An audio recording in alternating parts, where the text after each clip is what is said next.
যদি আপনাকে কেউ বলে মুস্তাহাব, ভালো কাজ, এর জন্য দলিল তালাশ করাটাই হচ্ছে সব থেকে বড় মূর্খের পরিচয়।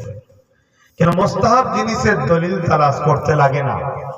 কেন মুস্তাহাব জিনিসটা সম্পূর্ণ ভক্তি ও প্রেমের ব্যাপার। যেমন এই যে সালাম দেওয়া, এটা কোরআনের হুকুম, সালাম দিতে হবে। কেন আল্লাহ কোরআনে বলেছেন সাল্লু, দরুদ পড়ো, ওয়াসাল্লিমু, এবং সালাম দাও।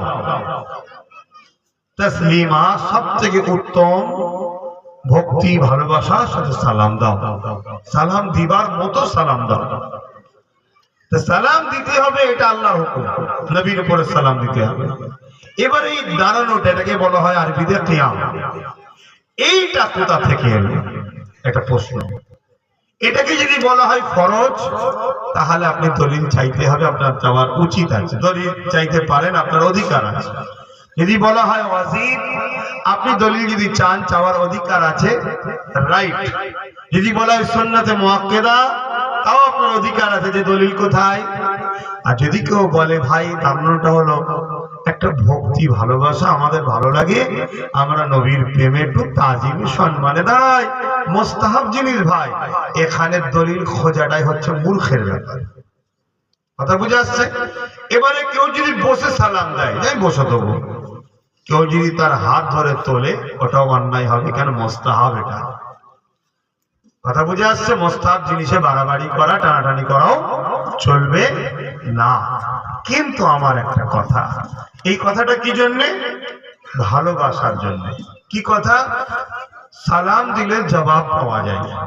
যখন আমরা সালাম দিই, দয়াল নবীর কাছে সালাম পৌঁছানো হয়, দয়াল নবী সালামের জবাব দেন। জোরে বলুন সুবহানাল্লাহ। নবী সালামের জবাবটা বসে না নিয়ে দাঁড়িয়ে নেওয়াটা অতি উত্তম। ভক্তি আদব থাকলে আল্লাহ হিদায়েতের বাতি জ্বালিয়ে দেয়। কেন আমরা দেখেছি ইবলিস শয়তান তাওহীদের উপরে বিশ্বাস করত, রিসালাতে সম্মান না করার জন্য কিন্তু আল্লাহ তাকে কাফের বলে বার করে দিয়েছে। তাই আমরা যখনই রাসূলের ব্যাপারে সালাম দিই, দাঁড়িয়ে দিই মাহফিলে। এর আর কি জানার জন্য, শুধু আপনাদের জানার জন্য বলে দিচ্ছি, এতে মজবুত হন আরো। বাবুল আদব কিতাবুল কিয়াম, নবী পাক সাল্লাল্লাহু আলাইহি ওয়াসাল্লাম কে সাহাবা হুজুররা দাঁড়িয়ে দাঁড়িয়ে সালাম দিতেন। জোরে বলুন সুবহানাল্লাহ। কোথায় পাবেন? বাবুল আদব কিতাবুল কিয়াম, একটা পরিচ্ছেদ রয়েছে, আদবের একটা অধ্যায় আছে, সেই অধ্যায়ে